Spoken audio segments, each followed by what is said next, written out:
Next complex हम BBT में cover कर रहे हैं, दिस कॉपर कॉम्प्लेक्स। इसका आयुपक नेम क्या होगा?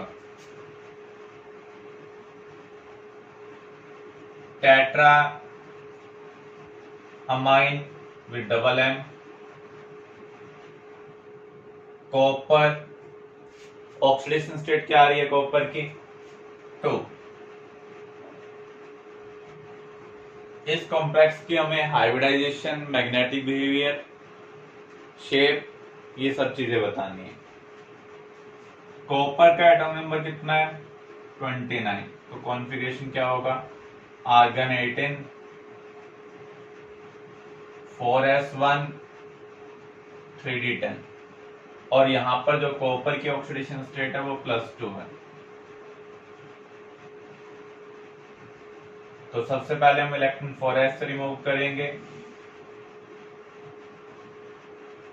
फिर हम d से रिमूव करेंगे। अब हम इस कॉन्फ़िगरेशन को बॉक्स की फॉर्म में लिख लेते हैं।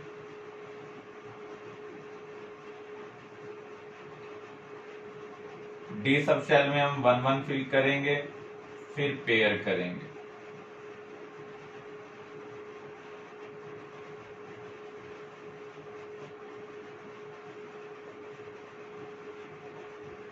इस कॉम्प्लेक्स का कोऑर्डिनेशन नंबर क्या है? 4 है, क्योंकि अमोनिया मोनोडेंटेट लाइगेंड है। तो यहां पर 4 अमोनिया प्रेजेंट है, तो यहां कोऑर्डिनेशन नंबर 4 होगा। अमोनिया किस टाइप का लाइगेंड है? स्ट्रॉन्ग या वीक? मोस्टली वीक की तरह बिहेव करता है, लेकिन हमने पढ़ा था कोबाल्ट, कॉपर, निकल, इनके साथ कैसे बिहेव करता है? As a strong ligand. तो स्ट्रॉन्ग लाइगेंड के केस में इलेक्ट्रॉन की रीअरेंजमेंट होती है, या तो पेयरिंग होगी या फिर हम उसको प्रमोट करेंगे। तो यहाँ फर्दर पेयरिंग तो पॉसिबल है ही नहीं, तो यहाँ पर इलेक्ट्रॉन को हमें क्या करना है? प्रमोट करना है। तो कॉपर वाले केस में आपको ध्यान रखना होगा, इलेक्ट्रॉन को हमें क्या करना है? प्रमोट करना है। Since NH3 is strong ligand,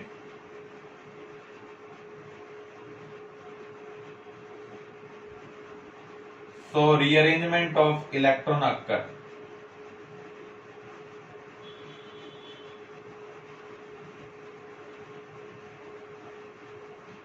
तो यहां पर हम जो 3D का अनपेयर्ड इलेक्ट्रॉन है उसको प्रमोट कर देते हैं।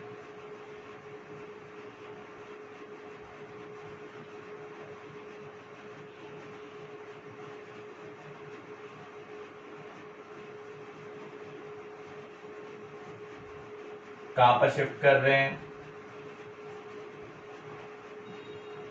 P में शिफ्ट कर रहे हैं, 3D से 4P में। अब देखो यहाँ कोऑर्डिनेशन नंबर 4 है, तो हमें कितने वैकेंट ऑर्बिटल चाहिए? 4 वैकेंट ऑर्बिटल चाहिए। ये किस में पार्टिसिपेट करेंगे? हाइब्रिडाइजेशन में पार्टिसिपेट करेंगे।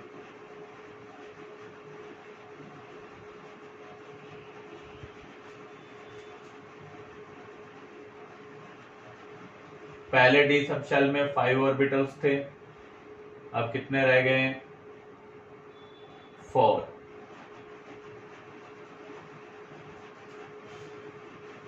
जो 4 ऑर्बिटल मिक्स हुए हैं, अब उनका नाम हम क्या लिखेंगे? DsP2। एक P का ऑर्बिटल बच गया है जिसमें अनपेयर्ड इलेक्ट्रॉन प्रेजेंट है। इन वैकेंट ऑर्बिटल के साथ अमोनिया एज लाइगेंड कॉम्प्लेक्स बना रहा है।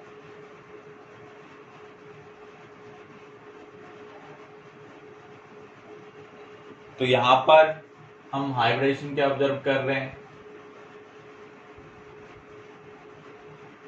DsP2। जब DsP2 हाइब्रिडाइजेशन होती है तो ज्योमेट्री क्या होगी? Square planner. मैग्नेटिक बिहेवियर इसका कैसा है? क्या कॉम्प्लेक्स में कोई अनपेयर्ड इलेक्ट्रॉन प्रेजेंट है? यहाँ पर कोई नहीं है, यहाँ पर कोई नहीं है, लेकिन यहाँ पर अनपेयर्ड इलेक्ट्रॉन प्रेजेंट है। तो जब भी अनपेयर्ड इलेक्ट्रॉन प्रेजेंट होंगे तो मैग्नेटिक बिहेवियर क्या होगा? पैरामैग्नेटिक होगा। Type of complex, inner orbital है, आउटर ऑर्बिटल है, किस टाइप का कॉम्प्लेक्स है। अगर हम 3D का हाइब्रिडेशन में यूज करते हैं तो ये क्या होगा, इनर ऑर्बिटल कॉम्प्लेक्स होगा।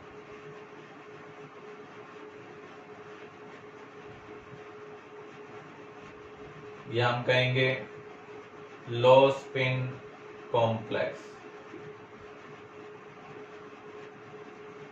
क्लियर। नॉर्मली जब भी स्ट्रॉन्ग लाइगेंड आता है तो हम इलेक्ट्रॉन पेयर करते हैं, एक तरफ फोर्स करते हैं, लेकिन इस केस में हम यहाँ पर इलेक्ट्रॉन का क्या कर रहे हैं, प्रमोशन कर रहे हैं 3D से 4p में। ये केस आपको याद रखना होगा। अब हमें इस कॉम्प्लेक्स की ज्योमेट्री निकालनी है। क्रोमियम एटॉमिक नंबर क्या है 24। तो सबसे पहले आप इसका कॉन्फ़िगरेशन लिखेंगे। इसका कॉन्फ़िगरेशन क्या होगा, क्रोमियम और कॉपर के केस में क्या आता है 4s1, आर्गन 18 4s1 3d5। अब आप देखें इसकी ऑक्सीडेशन स्टेट क्या है। कार्बोनाइल कॉम्प्लेक्स में मेटल की ऑक्सीडेशन स्टेट 0 होती है, तो यहाँ पर इसकी ऑक्सीडेशन स्टेट 0 है, तो कॉन्फ़िगरेशन यही रहेगा। अब हमें लाइगेंड की टाइप देखनी है, स्ट्रॉन्ग है या फिर वीक। अगर स्ट्रॉन्ग लाइगेंड है तो हमें इलेक्ट्रॉन पेयर अप करने पड़ेंगे।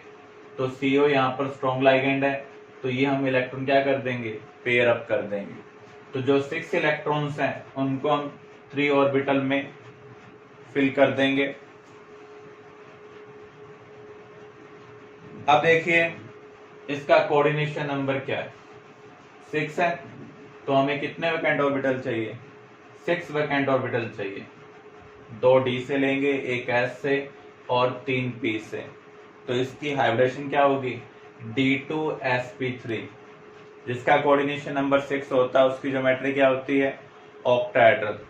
यहाँ पर कोई अनपेड इलेक्ट्रॉन प्रेजेंट नहीं है, इसलिए इसका मैग्नेटिक बिहेवियर क्या होगा, डायमैग्नेटिक होगा।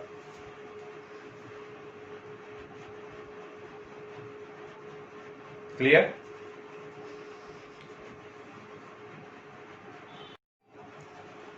Discuss the geometry of PTCl for 2 negative and NiCl for 2 negative।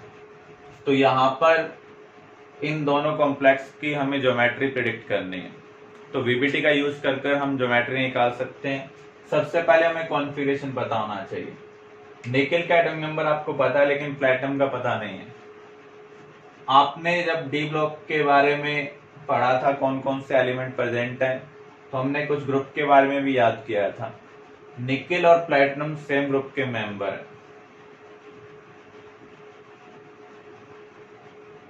हमने इस ग्रुप के बारे में याद किया था, नहीं पढ़ोगे तो पिटोगे। तो यहां पर आप देख सकते हैं निकेल, पैलेडियम और प्लैटिनम सेम ग्रुप के अंदर लाई कर रहे हैं। तो इसका मीनिंग जो इनका आउटरमोस्ट शेल कॉन्फ़िगरेशन होना चाहिए वो सेम होना चाहिए। तो निकेल का क्या है 3d8 4s2, लेकिन पैलेडियम का जो है वो एक्सेप्शन केस है।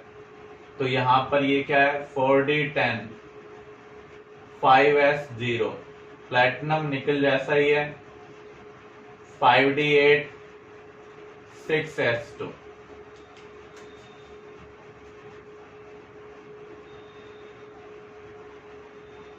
तो PTCl4 2 नेगेटिव में आप सबसे पहले प्लैटिनम का कॉन्फ़िगरेशन लिखें। क्या होगा 5d8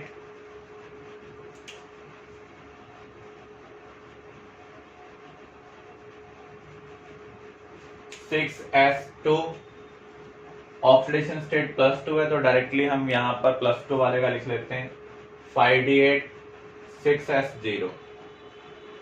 normally Cl strong ligand नहीं है, वीक लाइगेंड है, लेकिन जब आप डाउन द ग्रुप मूव करते हैं डी ब्लॉक में, तो उस केस में जो न्यूक्लियर चार्ज है वो बहुत ज्यादा हो जाता है, जिसकी वजह से वीक लाइगेंड भी कैसे बिहेव करते हैं, स्ट्रॉन्ग लाइगेंड की तरह बिहेव करते हैं। इसका मीनिंग Cl यहां पर इलेक्ट्रॉन की क्या करेगा, पेयरिंग करेगा। तो यहां पर हम इलेक्ट्रॉन की पेयरिंग कर रहे हैं। ये कब एप्लीकेबल होगा, जब हम नीचे की ओर मूव करेंगे 5d 6d टाइप के केस में। तो यहाँ पर हमने इलेक्ट्रॉन की पेयरिंग कर दी है। कोऑर्डिनेशन नंबर कितना है 4, तो हमें यहाँ पर 4 वैकेंट ऑर्बिटल चाहिए, एक 5d, एक 6s और दो 6p से ले रहे हैं। तो यहाँ पर जो हाइब्रिडेशन है वो क्या है dsp2। इसका मीनिंग यहाँ पर जो ज्योमेट्री होनी चाहिए वो क्या होनी चाहिए स्क्वायर प्लानर होनी चाहिए।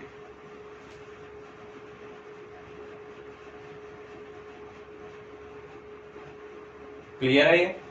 तो ये आपको याद रखना होगा। इन केस ऑफ प्लेटिनम कोई भी लाइगेंड आ जाए वो क्या होगा स्ट्रॉन्ग लाइगेंड की तरह बिहेव करेगा। हमें इलेक्ट्रॉन की पेयरिंग करनी है, रीअरेंजमेंट करनी है। NiCl4 2 नेगेटिव, तो निकल का भी कॉन्फ़िगरेशन सिमिलर टाइप का है,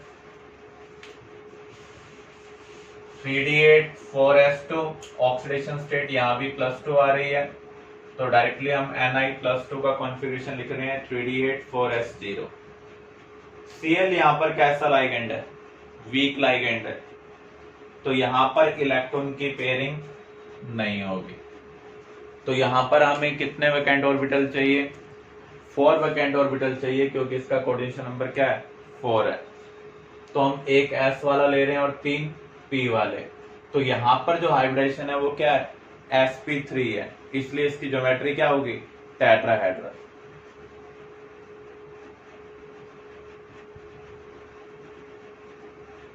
क्लियर?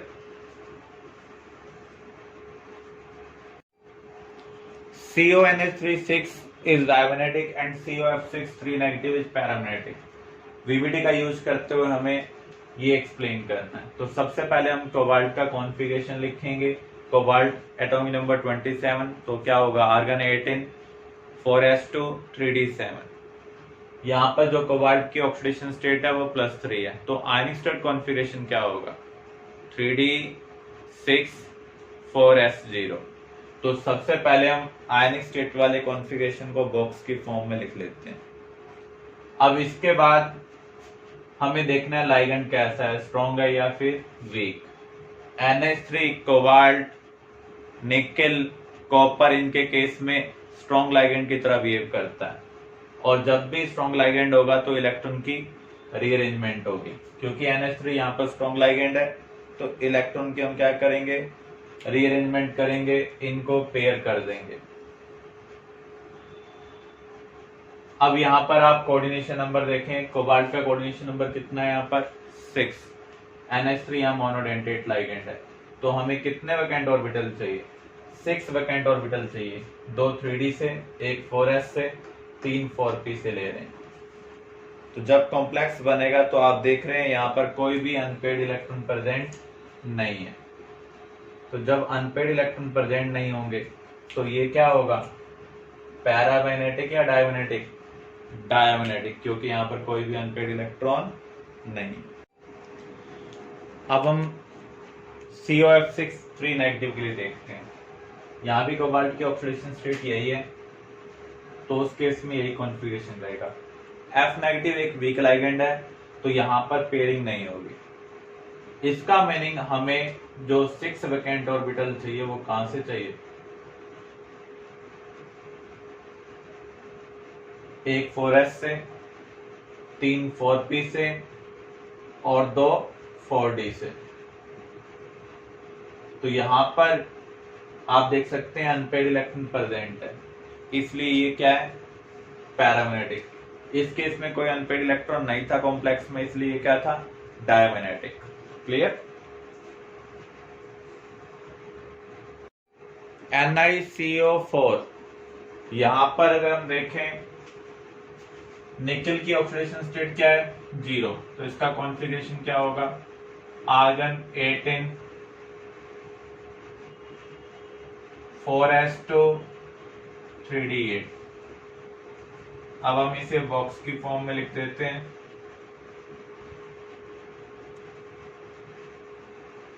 तो D में हम 1 1 फिल करेंगे according to hunts rule,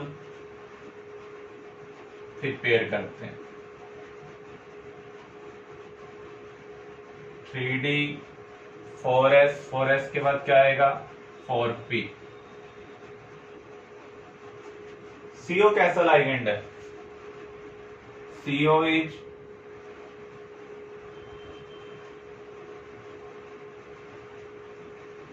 strong ligand.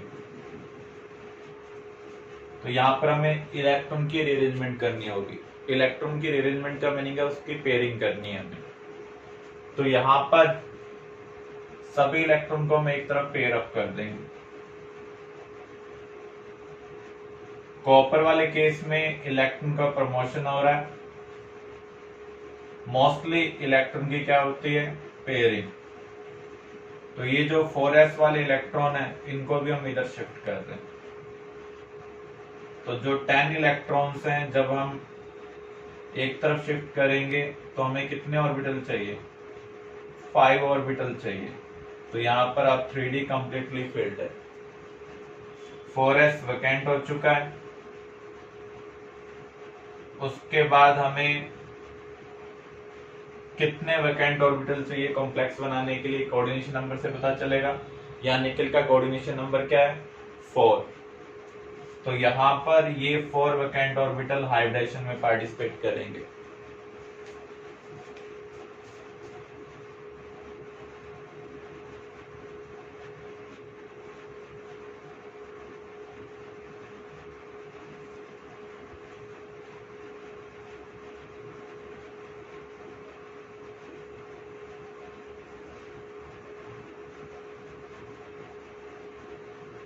तो यहां पर कोबाल्ट के फुली फिल्ड ऑर्बिट कार्बोनाइल के फुली फिल्ड ऑर्बिटल मेटल के वैकेंट ऑर्बिटल के साथ ओवरलैप कर रहे हैं, कोऑर्डिनेट बॉन्ड बना रहे हैं। तो यहां पर हमें हाइब्रिडेशन क्या मिल रही है? sp3। मैग्नेटिक बिहेवियर क्या होगा? डायमैग्नेटिक, क्योंकि कोई अनपेड इलेक्ट्रॉन प्रेजेंट नहीं है। sp3 हाइब्रिडेशन के कॉरस्पॉन्डिंग ज्योमेट्री क्या होगी?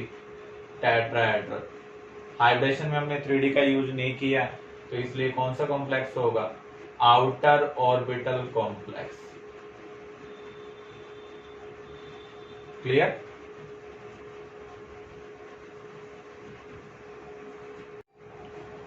Next NiPPH3 twice Cl2। इसका मीनिंग है ट्राइफिनाइल फॉस्फाइन। ये ग्रुप 15 से बिलोंग कर रहा है। ग्रुप 15 वाले क्या होते हैं? Strong ligand. Cl यहाँ पर क्या है? वीक लाइगेंड है। तो दोनों टाइप के लाइगेंड यहाँ पर प्रेजेंट है, स्ट्रॉन्ग भी और वीक भी। लेकिन ये बल्कि है।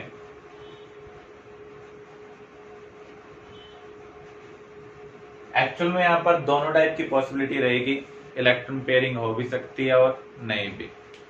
निकल की ऑक्सीडेशन स्टेट देखें तो +2 है, तो कॉन्फ़िगरेशन क्या होगा? 3d8 4s0। अगर हम स्ट्रॉन्ग लाइगेंड वाला केस कंसिडर करें तो इलेक्ट्रॉन की हमें क्या करनी होगी? पेयरिंग करनी होगी। जो 3d8 इलेक्ट्रॉन्स हैं उनको 4 ऑर्बिटल में फिल करना होगा।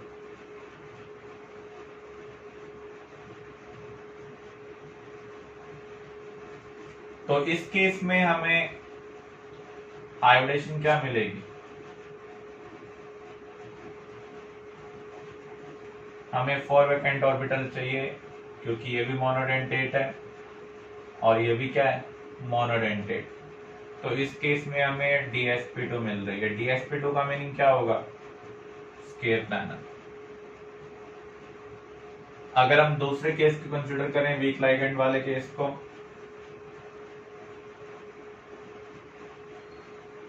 तो उस केस में इलेक्ट्रॉन की पेयरिंग नहीं होगी।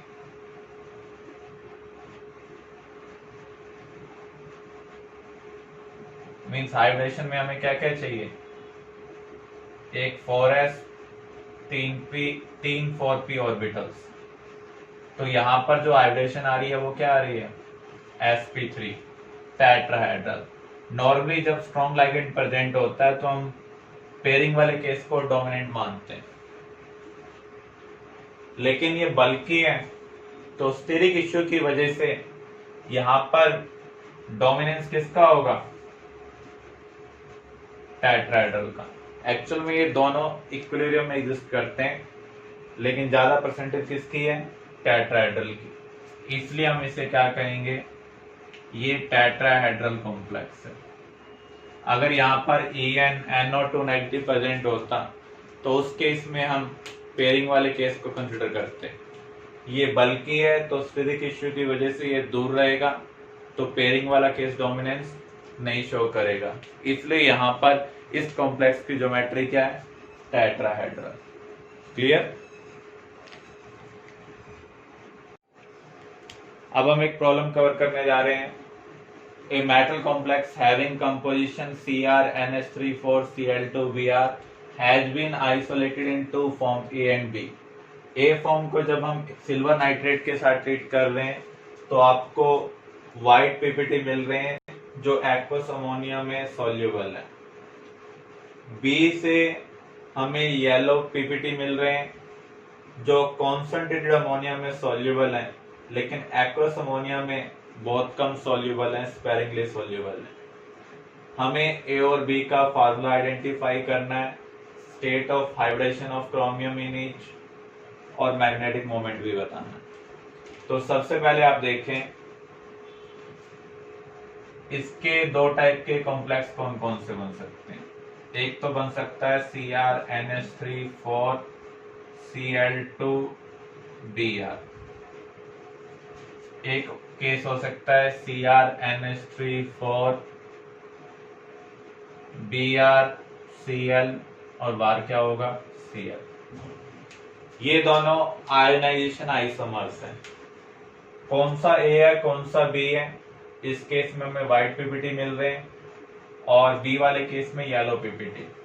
आपको पता है जब आप इसे AgNO3 के साथ ट्रीट करेंगे तो आपको सिल्वर ब्रोमाइड के येलो पीपीटी मिलेंगे, और जो सिल्वर ब्रोमाइड है वो कॉन्सेंट्रेटेड अमोनिया में तो सॉल्युबल है, लेकिन एक्वस अमोनिया के अंदर स्पेरिंगली सॉल्युबल है। तो इसका मीनिंग ये जो कॉम्प्लेक्स है ये किसको रिप्रेजेंट कर रहा है, बी को रिप्रेजेंट कर रहा है।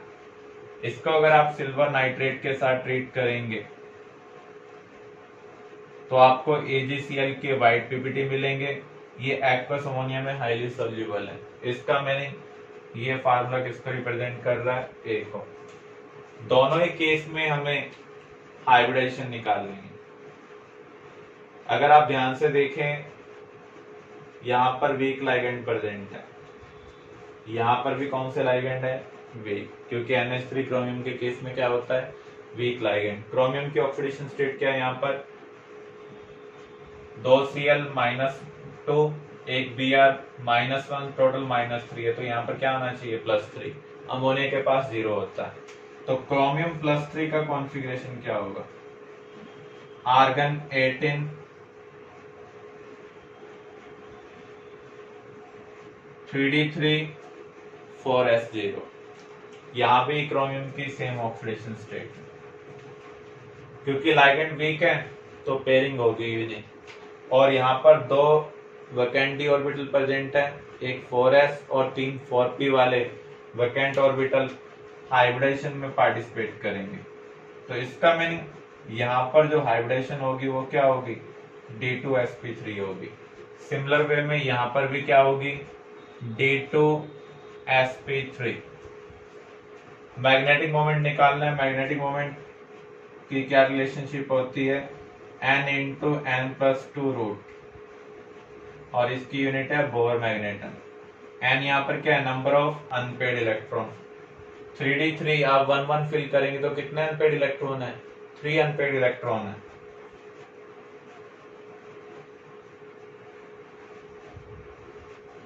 तो यहाँ पर √15 बोर मैग्नेटन इसका मैग्नेटिक मोमेंट है। क्लियर। तो यहाँ पर ये दो टाइप के कॉम्प्लेक्स बना रहा है जो एक दूसरे के आयनाइजेशन आइसोमर्स हैं। एक केस में आपको सिल्वर ब्रोमाइड के येलो पीपीटी मिल रहे हैं और दूसरे केस में सिल्वर क्लोराइड के येलो पीपीटी।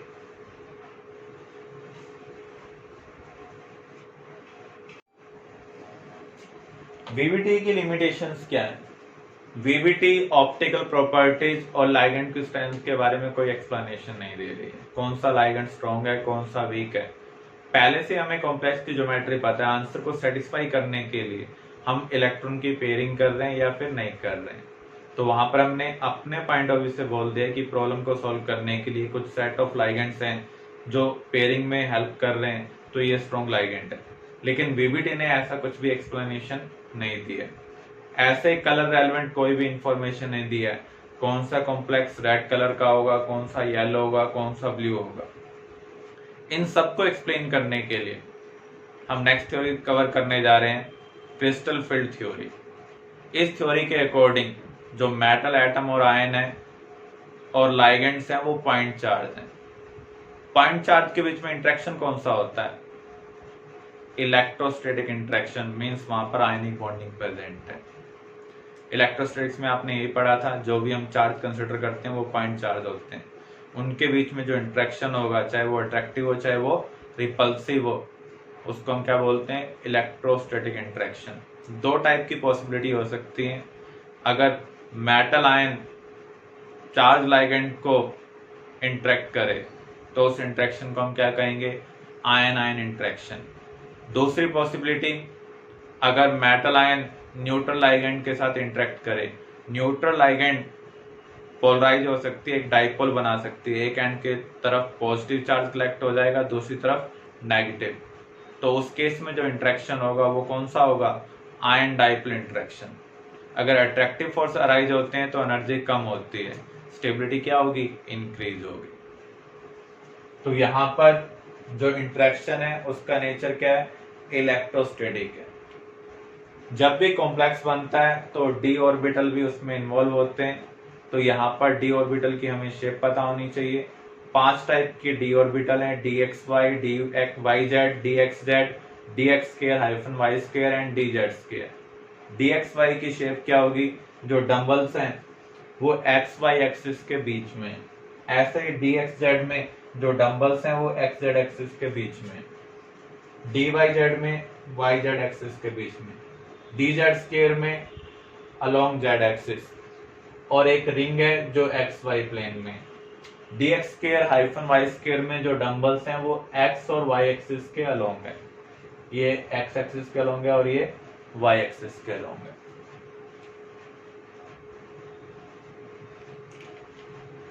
तो यहां पर अगर पॉजिटिव नेगेटिव को अट्रैक्ट कर रहा है, क्योंकि अनलाइक चार्ज क्या करते हैं? अट्रैक्ट करते हैं, तो एनर्जी डिक्रीज होगी, स्टेबिलिटी क्या होगी? इंक्रीज होगी। अब जो लाइगेंड अप्रोच कर रहा है उसके पास लोन पेयर भी प्रेजेंट है, तो जो मेटल एटम के अंदर इलेक्ट्रॉन प्रेजेंट होते हैं वो उसको रिपेल करेंगे। इस रिपल्शन की वजह से एनर्जी क्या होगी? इंक्रीज होगी। स्टेबिलिटी क्या होगी? डिक्रीज होगी। नॉर्मली डी सब शेल के जितने भी ऑर्बिटल होते हैं उनकी एनर्जी सेम होती है, मीन्स वो क्या होते हैं? डी जनरेट होते हैं, जब तक मेटल एटम और आयन क्या है? इंडिपेंडेंट है। लेकिन जैसे ही कॉम्प्लेक्स बनाने जाएगा, लाइगेंड उसकी तरफ अप्रोच करेंगे, तो जो डी ऑर्बिटल्स के अंदर इलेक्ट्रॉन प्रेजेंट हैं वो डिफरेंट एक्सटेंट से रिपल्शन क्रिएट करेंगे। क्योंकि रिपल्शन का एक्सटेंट डिफरेंट है, इसलिए एनर्जी का लेवल भी क्या हो जाएगा? डिफरेंट हो जाएगा। इस एनर्जी डिफरेंस की वजह से जो डी सब शेल है अब डिजनरेट नहीं रहेगी, वो स्प्लिट हो जाएगी दो एनर्जी सेट के अंदर। इसलिए इस फिनोमेनन को हम क्या बोलते हैं? Crystal field splitting. तो क्रिस्टल फील्ड स्प्लिटिंग क्या है? The splitting of D sub shell into two energy set due to electron repulsion between ligand and metal atom. तो यहां पर वो स्प्लिटिंग कैसे हो रही है इसको हम अंडरस्टैंड करते हैं। हम यहाँ पर सबसे पहले कॉम्प्लेक्स स्टडी करने जा रहे हैं, ऑक्टाहेड्रल कॉम्प्लेक्स। ऑक्टाहेड्रल कॉम्प्लेक्स में जो लाइगेंड है वो एक्स वाई जेड एक्सिस के अलोंग अप्रोच करते हैं। तो एक प्लस एक्स से दूसरा माइनस एक्स से, ऐसे एक प्लस जेड से दूसरा माइनस जेड से, एक प्लस वाई से और एक माइनस वाई से। तो यहाँ पर जब लाइगेंड मेटल एटम की तरफ अप्रोच करेंगे तो मेटल एटम के अंदर जो इलेक्ट्रॉन प्रेजेंट है वो लाइगेंड को रिपेल करेंगे। इस रिपल्शन की वजह से जो डी ऑर्बिटल्स हैं उनकी जो एनर्जी है वो चेंज होगी। अब सभी डी ऑर्बिटल एक जैसा रिपल्शन फेस नहीं करेंगे, क्योंकि डी ऑर्बिटल डायरेक्शनल होते हैं। जिनकी lobes X Y Z axis के अलोंग लाई कर रही हैं वो ज्यादा रिपल्शन फेस करेंगे, और जिनकी लॉब्स एक्स वाई जेड के अलोंग लाई नहीं कर रही हैं वो कम रिपल्शन फेस करेंगे। जो कम रिपल्शन फेस करेंगे उनकी एनर्जी कम इंक्रीज होगी, जो ज्यादा रिपल्शन फेस करेंगे उनकी एनर्जी ज्यादा इंक्रीज होगी। तो यहां पर आप देख सकते हैं ये डायरेक्शनल व्यू अभी हमने कवर किया ही था।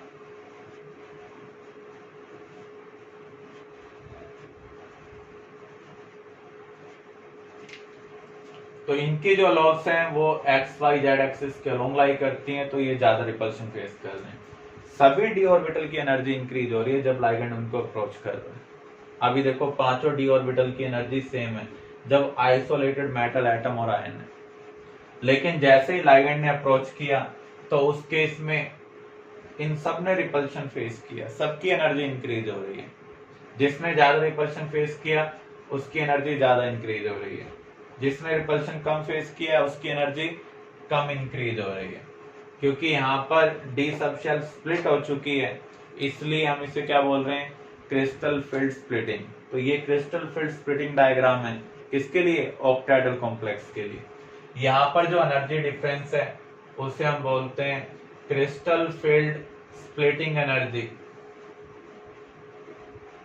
For octahedral complex. अगर हम इसका मिड पॉइंट लें जो एवरेज एनर्जी को रिप्रेजेंट करेगा,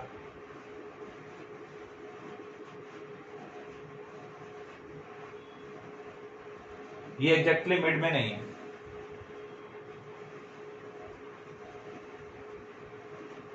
इससे ऊपर आप ये कह सकते हैं प्लस 0.6 डेल ओ। ये क्या रिप्रेजेंट कर रहा है, crystal field splitting energy for octahedral complex. इससे जो नीचे का लेवल है वो रिप्रेजेंट कर रहा है माइनस 0.4 डेल नॉट। इस मिड पॉइंट को हम क्या बोलते हैं, बैरी सेंटर। तो barycentre average energy of complex को रिप्रेजेंट कर रहा है, ये एग्जैक्टली मिड में नहीं है। आप ये कह सकते हैं ऊपर 60% पोर्शन है एनर्जी का, नीचे 40%। नीचे 3 ऑर्बिटल हैं, 3 ऑर्बिटल में कितने इलेक्ट्रॉन आ सकते हैं, 6 इंटू माइनस 0.4 डेल नॉट क्या होगा, 2.4 del nought with negative sign. यहां पर कितने इलेक्ट्रॉन आ सकते हैं, 2 ऑर्बिटल में 4 इलेक्ट्रॉन आ सकते हैं। 4 इंटू 0.6 डेल नॉट क्या होगा, 2.4 डेल नॉट। अगर आपको कंफ्यूजन हो जाए तो जितना नेगेटिव एनर्जी होगी उतनी क्या होगी, पॉजिटिव। इन दोनों का सम क्या होना चाहिए, 0 होना चाहिए। अब इसका नाम भी चेंज हो चुका है, इसे हम बोलते हैं EG और इसे हम क्या बोलते हैं, T2G विद रिस्पेक्ट। तो यहाँ पर ये T2G है, तो आप देख सकते हैं यहाँ 3 ऑर्बिटल है, तो यहाँ पर 3 लेटर का सेट हो गया।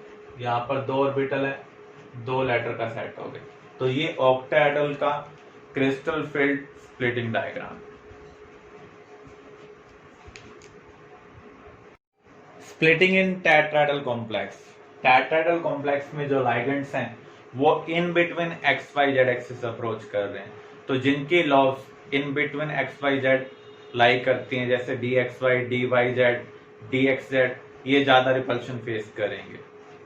और D X square, hyphen Y square और डी जेड स्केल में जो लॉब्स हैं वो अलोंग एक्स वाई जेड हैं, इसलिए वो कम रिपल्शन फेस करेंगे। तो यहाँ पर ऑक्टाहेड्रल के कंपैरिजन में जो स्प्लिटिंग है उल्टा आपको मिलेगा। तो उसमें हमने D x Y, D x Z, D Y Z को नीचे रखा था, इसमें ऊपर। तो D X square, hyphen Y square, D Z square यहाँ पर नीचे है।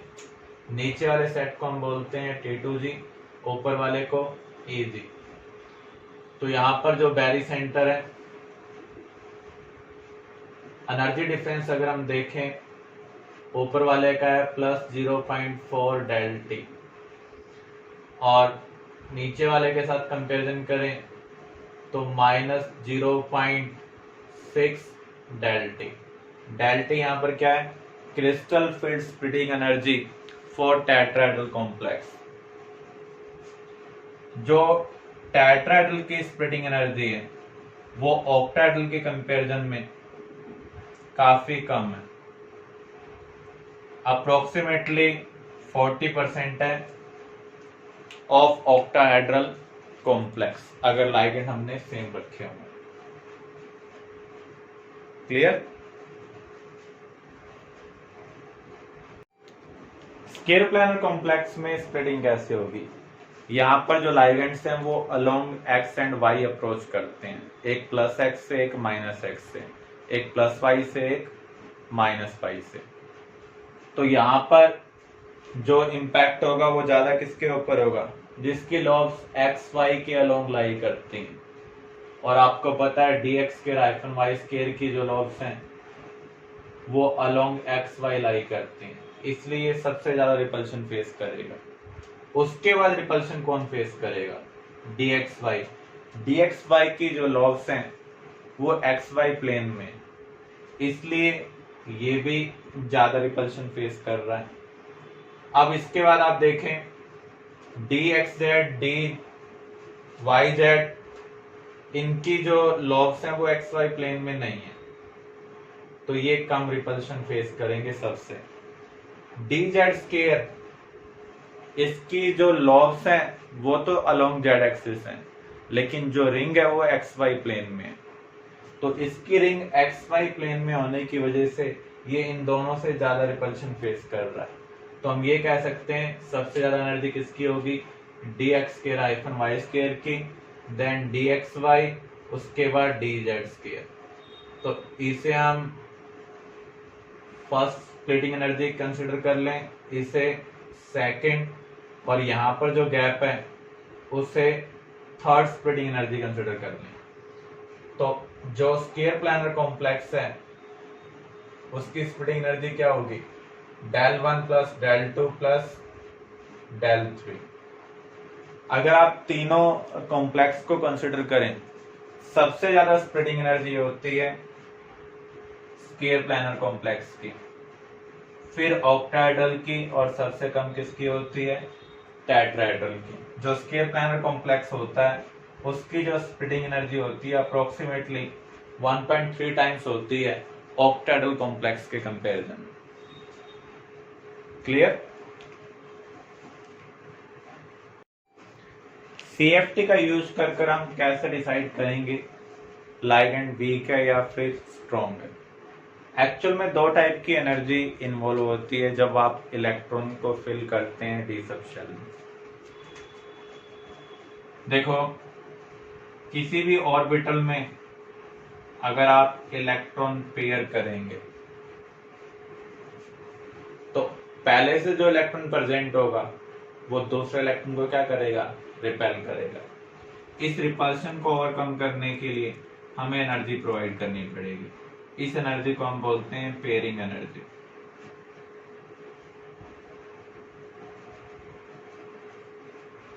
जिसको हम यहां पर P से रिप्रेजेंट कर रहे हैं। दूसरा,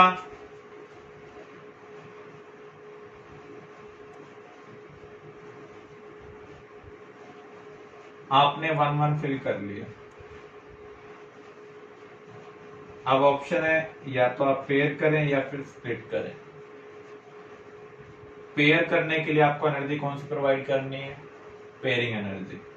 और स्प्लिट करने के लिए इस गैप को ओवरकम करना होगा, तो यहां पर जो एनर्जी प्रोवाइड करनी होगी उसे हम क्या कहेंगे? Splitting energy.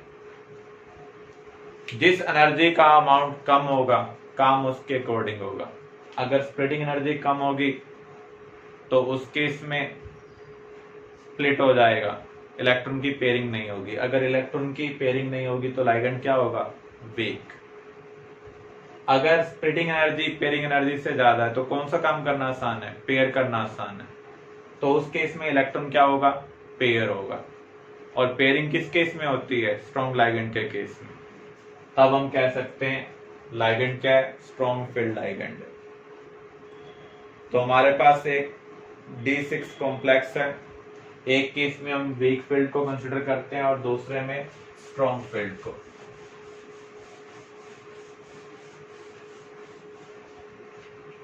जैसे इस केस में स्प्लिटिंग एनर्जी पेयरिंग एनर्जी से कम है, तो आप कॉन्फ़िगरेशन कैसे लिखेंगे? पहले तो 1-1 फिल करेंगे। अब आपके पास दो ऑप्शन है, या तो पेयर करें या फिर स्प्लिट करें। हम किसके बेस पर डिसाइड करेंगे? ये डेटा आपको दिया होगा, स्प्लिटिंग एनर्जी पेयरिंग एनर्जी से ज्यादा है या फिर कम। आपको अगर दिया हुआ है स्प्लिटिंग एनर्जी पेयरिंग से कम है, तो स्प्लिट हम करेंगे, मीन्स यहाँ से जो 4th इलेक्ट्रॉन है वो यहाँ फिल करेंगे, 5th यहाँ पर। अब आपने 1-1 फिल कर लिया, अब 6th इलेक्ट्रॉन आप यहाँ फिल करेंगे। अब आपके पास कोई और ऑप्शन नहीं है, आपको पेयर करना ही पड़ेगा। तो यहाँ पर इसका कॉन्फ़िगरेशन क्या होगा? T2G4 Eg2। तो जो स्प्लिटिंग D सब शेल है, अब हम उसको D की तरह नहीं लिखेंगे, इस तरीके से लिखेंगे। तो ऑक्टेहेड्रल कॉम्प्लेक्स में आपके पास कॉन्फ़िगरेशन लिखने के लिए आ सकता है। आपको बताया होगा स्प्लिटिंग एनर्जी पेयरिंग एनर्जी से कम है या फिर ज्यादा है। फिर से आप देख लें, D6 हमें करना है, तो पहले हम 1-1 फिल कर रहे हैं। 4th इलेक्ट्रॉन के लिए हमारे पास दो ऑप्शन है, या तो पेयर करें या फिर स्प्लिट। अगर स्प्लिटिंग एनर्जी कम है तो हम स्प्लिट करेंगे। ऐसे 5th यहाँ फिल होगा स्प्लिट होने की वजह से। 6th में हमारे पास एक ही ऑप्शन है, पेयर ही करना पड़ेगा। तो यहाँ पर कॉन्फ़िगरेशन क्या बन रहा है? T2G4 Eg2। क्योंकि आप यहाँ पर स्प्लिट कर रहे हैं, इसलिए जो लाइगेंड होगा वो कौन सा होगा? वीक फील्ड लाइगेंड होगा। अब आप इस केस में देखें, यहाँ स्प्लिटिंग एनर्जी पेयरिंग एनर्जी से क्या है? ज्यादा। इसका मतलब स्प्लिट करना डिफिकल्ट है, पेयर करना आसान है। तो आपने पहले 1-1 फिल किया, फिर अब आप पेयर करें या स्प्लिट करें? पेयर करना आसान है, इसलिए हम पेयर कर रहे हैं। तो D6 में आप देख सकते हैं यहाँ पर हमने इलेक्ट्रॉन पेयर कर दिए। तो इसका कॉन्फ़िगरेशन क्या होगा? T2G6 Eg0। तो यहाँ पर इलेक्ट्रॉन की पेयरिंग हो रही है, इसलिए ये क्या है? स्ट्रॉन्ग फील्ड लाइगेंड है। तो जब स्ट्रॉन्ग फील्ड लाइगेंड होता है तो उस केस में हम क्या करते हैं? इलेक्ट्रॉन की पेयरिंग। ये हम किसके बेस पर डिसाइड कर रहे हैं? स्प्लिटिंग एनर्जी के बेस पर डिसाइड कर रहे हैं। तो यहाँ पर जो कॉम्प्लेक्स बन रहा है वो हाई स्पिन कॉम्प्लेक्स है। यहाँ पर जो कॉम्प्लेक्स बन रहा है वो क्या है? लो स्पिन कॉम्प्लेक्स है। तो हम स्प्लिटिंग एनर्जी और पेयरिंग एनर्जी का कंपैरिजन कर ये भी डिसाइड कर सकते हैं कॉम्प्लेक्स किस टाइप का है, लो स्पिन और हाई स्पिन। अगर स्प्लिटिंग एनर्जी पेयरिंग एनर्जी से कम होगी तो उस केस में हाई स्पिन कॉम्प्लेक्स बनेगा, ज्यादा होगी तो लो स्पिन कॉम्प्लेक्स बनेगा। जहां पर अनपेयर्ड इलेक्ट्रॉन ज्यादा हो जाए वहां पर हाई स्पिन, जहां पर पेयर होने की वजह से कम हो जाए उसे हम क्या कहेंगे? लो स्पिन कॉम्प्लेक्स।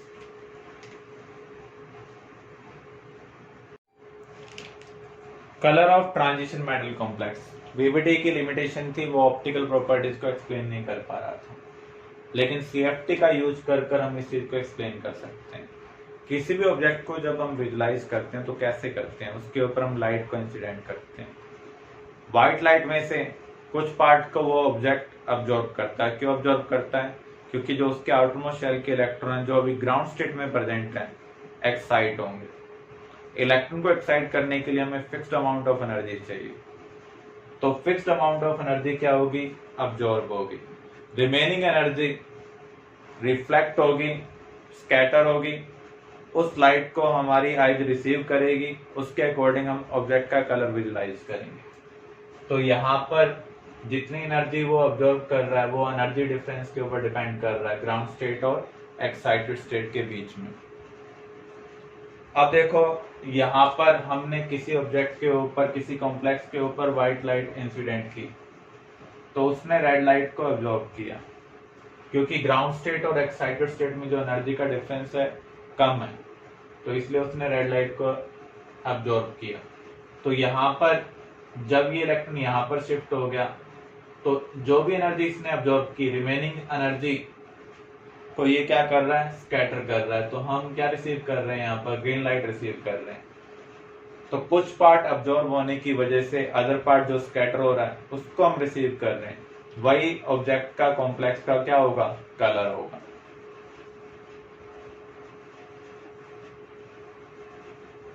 अब कॉम्प्लेक्स के कलर अलग अलग क्यों होते हैं, क्योंकि जो वो लाइट अब्जॉर्ब कर रहे हैं उनकी रिक्वायरमेंट भी अलग अलग है। यहाँ पर हम ये किसके बेस पर डिसाइड करते हैं, स्प्लिटिंग एनर्जी के बेस पर। जिसकी स्प्लिटिंग एनर्जी ज्यादा होगी उसको ज्यादा एनर्जी अब्जॉर्ब करनी पड़ेगी। अगर कोई ज्यादा एनर्जी अब्जॉर्ब करेगा तो उस केस में वो longer wavelength means light colour complex होगा। जिसकी स्प्लिटिंग एनर्जी कम होगी वो कम एनर्जी को ऑब्जॉर्व कर रहा है, ज्यादा एनर्जी को वो क्या करेगा, स्कैटर करेगा। इसका मीनिंग उसका जो कलर है वो डार्कर साइड होगा, वॉयलेट इस टाइप का कलर होगा। तो जो मैग्नीट्यूड है स्प्लिटिंग एनर्जी का वो कई चीजों के ऊपर डिपेंड करता है, लाइगेंड के ऊपर भी और मेटल के ऊपर भी और टाइप ऑफ कॉम्प्लेक्स के ऊपर भी। तो यहाँ पर हमें क्रोमियम के कॉम्प्लेक्स दिए हुए हैं, फ्लोराइड के साथ, वाटर के साथ, अमोनिया के साथ, साइनाइड के साथ। Fluoride weaker ligand in comparison to water,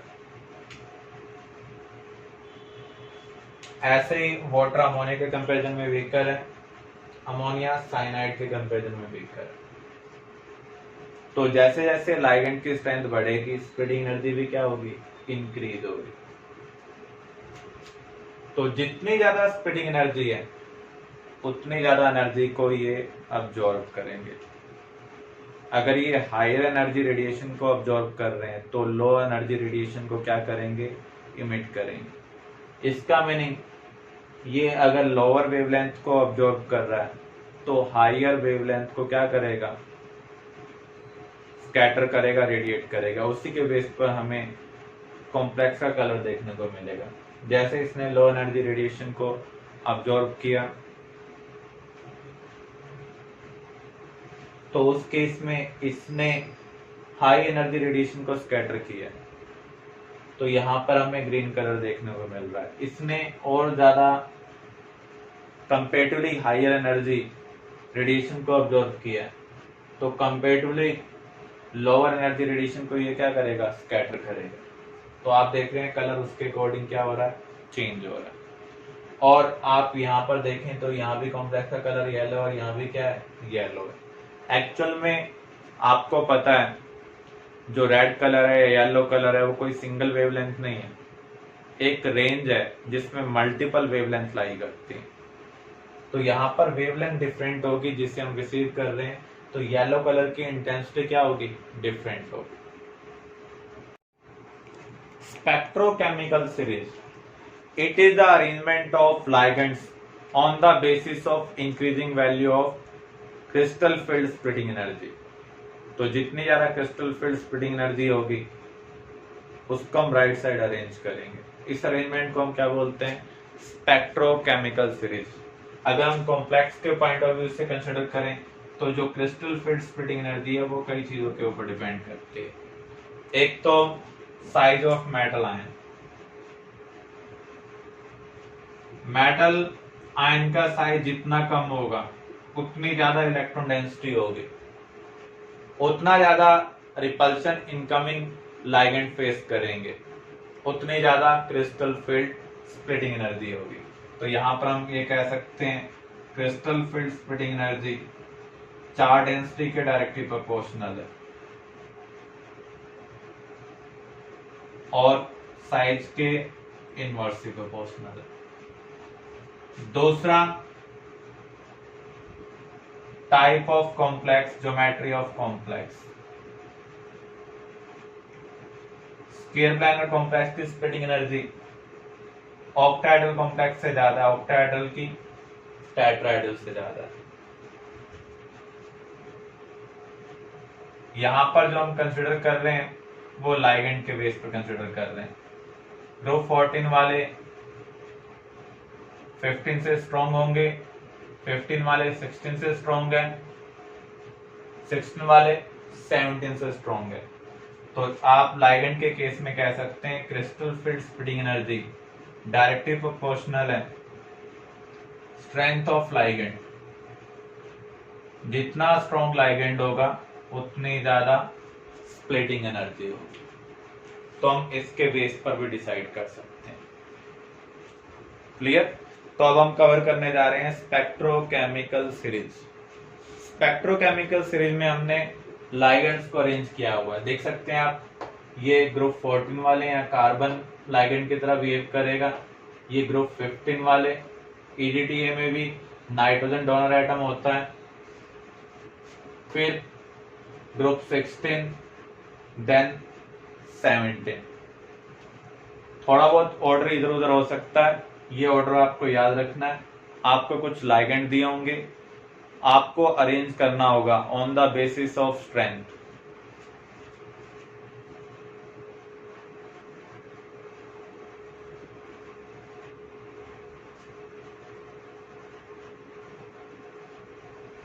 तो इनकी स्प्लिटिंग एनर्जी ज्यादा है, इसलिए ये स्ट्रॉन्ग फील्ड लाइगेंड है।